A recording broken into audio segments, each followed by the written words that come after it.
Just 5 minute আগে আমাদের junior ডাক্তারদের টিমটা বেরিয়ে গেল।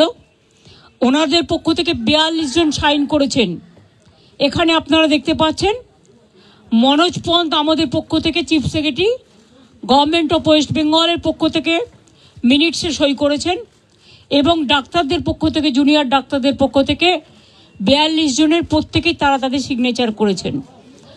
আমি আমাদের যে হোয়াটসঅ্যাপ গ্রুপ আছে নবান্নের, আমার সাথে আমার চিফ সেক্রেটারি মনোজ পন্ত, আমার সাথে আমার হোম সেক্রেটারি নন্দিনী, আমার সাথে ডিজি পুলিশ বেঙ্গল রাজীব কুমার, আমার সাথে চন্দ্রিমা আমার এমওএস হেলথ, এবং অবনীশ যে আমাদের আন্ডার সেক্রেটারি সে ছিল।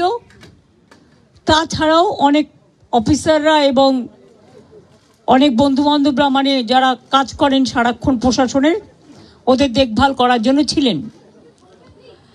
যা সিদ্ধান্ত হয়েছে তা পুরো নবান্ন থেকে পাঠিয়ে দিতে।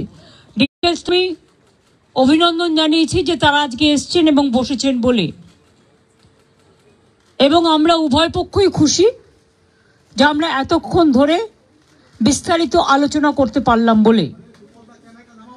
তারাও অনেক ইস্যু রেজ করেছেন, আমরাও আমাদের যা কমেন্টস আমরাও যতটা পেরেছি, ওদের বক্তব্যটা ওরা রাখতে চেয়েছিল আমরা সেটা রাখতে দিয়েছি, এবং আমরা আমাদের বক্তব্য যেটা, বড়দের সবসময় সৌজন্যটা একটু বেশি করতে হয়, তাই আমাদের বক্তব্য আমরা চেষ্টা করেছি ওদের গুরুত্ব দিয়েই করবার।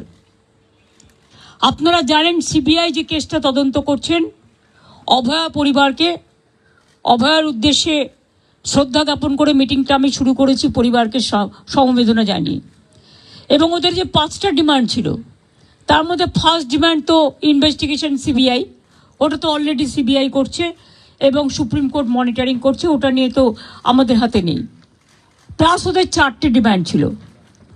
4টে ডিমান্ডের মধ্যে যেটা ছিল যে মেল ওরা আমাদের করেছে, একটা হচ্ছে 3টে নাম দিয়েছিল ফ্রম হেলথ ডিপার্টমেন্ট, একটা ডিএমই, একটা ডিএইচএস, আর একটা হেলথের প্রিন্সিপাল সেক্রেটারি। আমরা ওদের বোঝালাম যে একসাথে যদি পুরো ঘরটা খালি করে দেওয়া যায় তাহলে অ্যাডমিনিস্ট্রেশনটা চলবে কি করে। সুতরাং আমরা ওদের কথা মতো ডিএমএ এবং ডিএইচএসকে সরাবার সিদ্ধান্ত নিয়েছি, এবং তাদের সম্মানজনকভাবে, এর থেকে উঁচু পোস্ট ওদের আর কিছু হয় না। তো যাই হোক, যে একজন ডিএমই হতে পেরেছে বা ডিএইচএস হতে পেরেছে, এবং তারা যথেষ্ট জাস্ট হয়েছে, নতুন বেশি দিন হয়ওনি, কিন্তু যেহেতু ছাত্রছাত্রীরা বলছেন ওদের প্রতি আমাদের আস্থা নেই, তাই তাদের ব্যাপারটাকে গুরুত্ব দিয়েছি। বাট এটাও ঠিক, আমি কিন্তু ডিএমইকে বা ডিএইচএসকে আমরা কাউকে অসম্মান করিনি, কিন্তু ওদের বিরুদ্ধে যেহেতু চিকিৎসকদের ক্ষোভ আছে এবং তাই ওদের দাবি মেনে নিয়ে আমরা বলেছি এই দুজনকে সরানোর সিদ্ধান্ত আমরা নিয়েছি। 3 নম্বর হচ্ছে ওদের যেটা ডিমান্ড ছিল 4 নম্বর, 3টের মধ্যে 2টো করলাম। আর 4 নম্বর ডিমান্ড যেটা ছিল সিপি বিনীত গোয়েলকে সরিয়ে দেওয়ার জন্য। বিনীত গোয়েল ওদের কাছে নাকি আগেই স্বীকার করেছিল, যেটা ওরা মিটিংয়ে বললেন, যে আমি পদত্যাগ করতে চাই, কারণ আমার মনে হচ্ছে তোমরা যখন আমার প্রতি আস্থা রাখতে পারছো না, তোমাদেরও যেমন পরিবার পরিজন আছে আমারও আছে, এটা ওরা আমাকে মিটিংয়ে বলল। এবং বলার পরে আমরা কথা বলি নিজেদের মধ্যে, সিদ্ধান্ত নিয়েছি আগামীকাল 4টের পর আমরা কলকাতা পুলিশ এ বদল আনব এবং নতুন সিপিকে দায়িত্বভার বিনীত দেবেন। যতক্ষণ পর্যন্ত কোর্ট কেসটা কাল কমপ্লিট না হচ্ছে, 4টের পর আমরা টাইম দিয়েছি, সেক্ষেত্রে নতুন সিপি এবং আরও কিছু পুলিশের রদবদল হবে, সেটা চিফ সেক্রেটারি কালকে নোটিফাইড করে দেবেন আফটার 4 o'clock। এবং বিনীত যেখানে কাজ করতে চেয়েছে সেখানেই তাকে দেওয়া হয়েছে। আমরা এটাও বলেছি, দেখো পুলিশ আমাদের ফোর্স এবং তারা সারাক্ষণ কাজ করেন, তাদের দিকটাও আমাদের দেখা উচিত। থেকেই যেহেতু ওই দিন সিপি পৌঁছবার আগে নর্থের ডিসি পৌঁছেছিলেন আগে, এবং 14 তারিখে ঘটনাটা ঘটেছিল এবং ওরা অভিযোগ করেছিল, যার জন্য নর্থে ডিসিকেও সরিয়ে দেওয়ার সিদ্ধান্ত হয়েছে। ওখানে কাকে দায়িত্ব দেওয়া হবে সেটা কালকে ডিসাইড হবে। এছাড়াও সেফটি, সিকিউরিটি, হসপিটালের ডেভেলপমেন্ট, ইনফ্রাস্ট্রাকচার গুরুত্ব দিয়ে দেখা হবে এবং এক্ষেত্রে টাইম টু টাইম যদি কোনো প্রবলেম অ্যারাইজ করে চিফ সেক্রেটারির আন্ডারে একটি কমিটি বানিয়ে দেওয়া হয়েছে, যেখানে চিফ সেক্রেটারি নিজে দায়িত্ব নিয়ে ওরা যদি কথা বলতে চায়, chief secretary, home secretary, DG CP থাকবেন, তারা তাদের বক্তব্য জানাতেই পারেন। এইসব নানা রকম কথাবার্তা চলার পর আমরা, যেহেতু ডিটেলসটা আপনারা মেলেই পেয়ে যাবেন, আমি এটা বলি মিটিংটা পজিটিভ হয়েছে বলে আমি মনে করি। ওরাও নিশ্চয়ই মনে করে, তারাই বা সাইন করবে কেন, আর আমাদের চিফ সেক্রেটারি বা সাইন করবে কেন? আমরা বরঞ্চ ওদের দাবি একটু বেশি মেনেছি, তার কারণ ওরা ছোট বলে। এবং আমি লাস্ট যেটা বলেছি যে তোমাদের কাছে আমার আবেদন থাকবে যে তোমরা, আমি জানি তোমরা বলবে আমরা ফিরে গিয়ে জিবিতে আলোচনা করব, সেটা হতেই পারে। তোমাদের মধ্যে অনেকগুলো গ্রুপ আছে, অনেকগুলো মেডিকেল কলেজ আছে, হসপিটাল আছে, ঠিক আছে, তোমরা ফিরে গিয়ে আলোচনা করো, কিন্তু যেটা এখানে মিনিটসে সাইন করেছি আমরা দুপক্ষ, এরপর তোমরা কাজে যোগদান করো মানুষের স্বার্থে। চারিদিকে বন্যা হচ্ছে, আমার কাছে খবর আছে হুগলিতে খানাকুলে 35 জন মানুষ ট্র্যাপড হয়ে আছে। তাদের আগে বেরোতে বলা হয়েছিল, তারা বেরোতে পারেনি, কিন্তু জল হঠাৎ করে ছেড়ে দিয়েছে ডিবিসি, পাঞ্চেত এবং তেনুঘাট। মিটিং শেষ হওয়ার পরেও আমি হেমন্ত সোরেনের সাথে 3 বার কথা বলেছি, তাকে আমি বারবার রিকোয়েস্ট করেছি, কিন্তু আমি জানি না তারা কি করবে, কারণ ইতিমধ্যে যা জল ছেড়েছেন তাতে বীরভূম, বর্ধমান, বাঁকুড়া, হাওড়া, হুগলি, নর্থ 24 পরগনা, সাউথ 24 পরগনা অনেকটাই এফেক্টেড হয়েছে। হাওড়া, আমি নিজে যে বাড়ি আদিগঙ্গার সামনে থাকি, আমি দেখতে গিয়েছিলাম কি অবস্থা জলের। আমি এতটা জল আসতে কোনোদিনও দেখিনি, কারণ আমাদের গোলাটা হচ্ছে সবচেয়ে উঁচু, আমাদের এই জায়গাটা। আমরা সিঁড়ি বানিয়ে দিয়েছিলাম, প্রায় 14-15টা সিঁড়ি ছিল, একদম পুরো ভরাট হতে আর 5টা সিঁড়ি মাত্র বাকি আছে। এরপর যদি আবার জল ওরা রাত্রে ছেড়ে দেয় বারণ করা সত্ত্বেও, তাহলে কিন্তু বন্যাকে আটকানো যাবে না। ওরা বলছে তাহলে আমাদের এখানে বন্যা হবে। আমরা তোমাদের এখানে বন্যা হবে বলে তুমি আর একটা রাজ্যকে তো ভাসাতে পারো না। আমাদের না জানিয়েই সকালে প্রায় 80-90 হাজার কিউসেক ওয়াটার ছেড়ে দিয়েছে, ফলে একেতে 3-4 দিন কন্টিনিউয়াস বৃষ্টি। এমনিতেই গঙ্গাগুলো, আমাদের নদীগুলো ওভারফ্লো, ড্যামগুলো ওভারফ্লো ছিল, তার মধ্যে এই জলে আস্তে আস্তে কাল সকালে বিকেলে পৌঁছবে। আমি সবাইকে বলবো সতর্কতা অবলম্বন করে দূরে দূরে রিলিফ সেন্টারে প্লিজ দয়া করে যান, এবং আপনাদের থ্রুতে বিডিও থেকে শুরু করে আইসি থেকে শুরু করে DM, SP, additional DM, additional SP, SDO যারাই আছেন সবাইকে বলবো যে ইমিডিয়েট দেখে নাও, কারণ কালকে কিন্তু অনেক জল ঢুকবে। এই জলের ওপর যদি আবার জল আসে, আমার এমনিতেই চিন্তা আছে 35 জনকে কি করে উদ্ধার করব আমরা। আর এখন রাত হয়ে গেছে, জলের কারেন্ট এতটাই, কেউ যে উদ্ধার করতে যাবে তার উপায় নেই, কারণ যে উদ্ধার করতে যাবে সে বোটও তলিয়ে চলে যাবে, এমন অবস্থা। তো ওখানে আমরা এনডিআরএফ টিম পাঠাচ্ছি সকালে, এবং এসডিআরএফ টিমটাও আমরা পাঠাচ্ছি সাউথ 24 পরগনায়। সুতরাং আমরা প্রত্যেকে অ্যালার্ট আছি। বিভিন্ন জেলার নেতৃবৃন্দের সাথেও আমার কথা হয়েছে, সিএস নিজে মনিটরিং করছেন 24x7, এবং তিনি নিজেও ডিএমদের সাথে বারবার করে আজকে 2-3 বার ভার্চুয়াল করেছেন। উনি অলরেডি আমাদের 24x7 মনিটরিং চলছে, টাইম টু টাইম কি অবস্থা। এবং মানুষকে আবার আবেদন করছি, প্লিজ দয়া করে জল আর আগুন এই দুটো জিনিস নিয়ে আমাদের মনে রাখতে হবে যে কোনো মুহূর্তে জল ঢুকে যেতে পারে। দোতলা বাড়ি হলেও যদি একতলা ভেসে যায় তাহলে দোতলা ভাসতে কতক্ষণ নেবে? কাজে জীবনের ঝুঁকি দয়া করে কেউ নেবেন না। সতর্ক থাকুন, কিন্তু জীবন বাঁচান। একটা প্রাণের দাম অনেক বেশি। এটা আপনাদের মাধ্যমে অনুরোধ করব। যদিও আপনারা জুনিয়র ডক্টরদের স্ট্রাইক নিয়ে বেশি ব্যস্ত, কিন্তু তার মধ্যে আমার এই আবেদনটুকু যদি গ্রাম বাংলায় মানুষের কাছে পৌঁছে দিতে পারেন, বিশেষ করে জেলার মানুষের কাছে।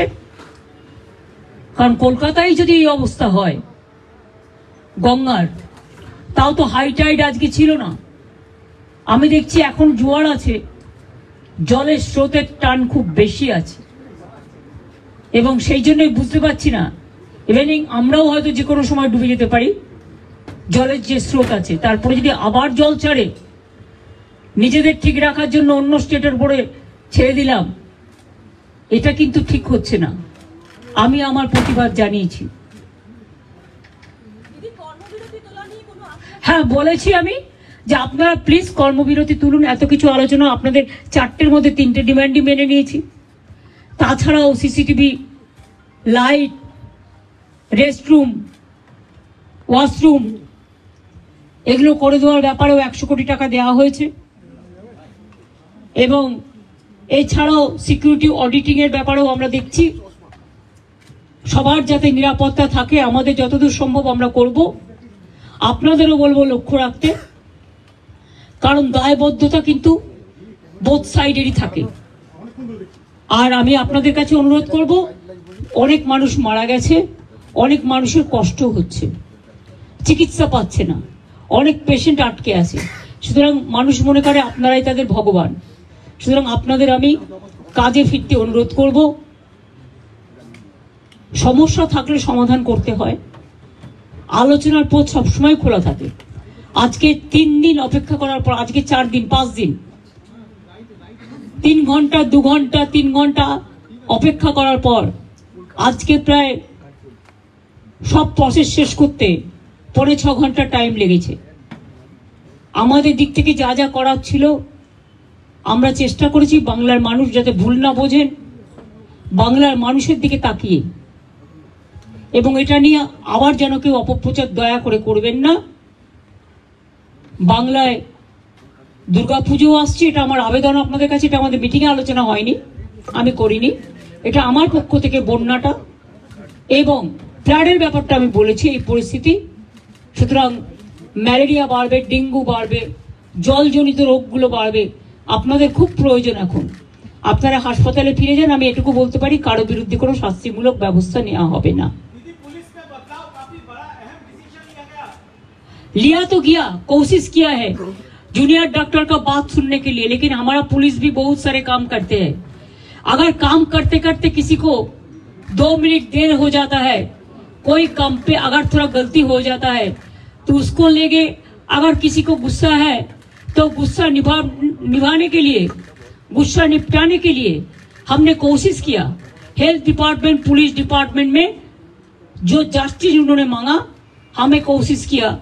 हमारा पुलिस जो सीपी को हम चेंज करने का फैसला किया है, उनको साथ बात करके उनको कॉन्फिडेंस में लेके, उन्होंने भी नहीं चाहते थे जितना उसका खिलाफ में बहुत सारे बात उठाया।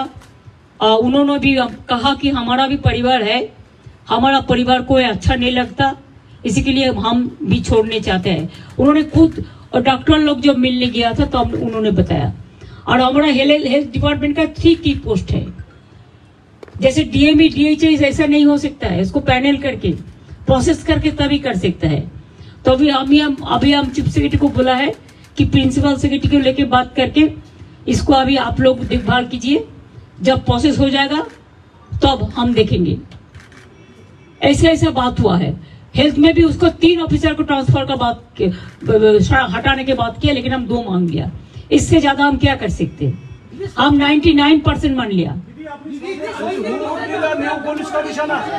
I am not saying anything which is when the matter is sub judice.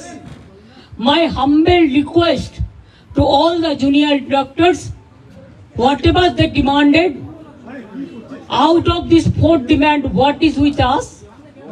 We accepted 3 demands and we requested them to join the work so that commoners should not suffer. There should not be more and more death from the commoners. And nowadays when we are facing dengue, malaria and also flood-like situation. DBC Panchayat Tenughat, the dam, they have already released too much water. And these 2-3 days we faced acute rainwater also. So both the Ganga river ponds were overflowing. And after releasing the water from Jharkhand, it's an acute problem. Some people are in a trap now. We have got the information. Police is keeping touch with them. We requested them to come early, but they thought that they will be safe. They have seen the earlier things also. Well, earlier also I monitored all this. My police chief secretary is also monitoring. But I have not seen so much water. So I monitored all this. My police chief secretary is also monitoring. But I have not seen so much water is being released together. When there is a torrential rain, it plus, the flood spread in throughout West Bengal. Now we have to monitor all the situation. Thank you very much for your cooperation.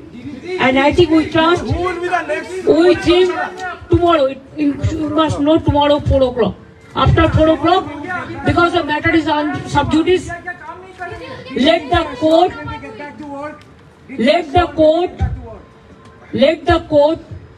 we respect the court, highest judiciary, we have a great respect. So whatever the matter is sub judice, there we cannot interfere. It is the court decision and it is Supreme Court monitoring case.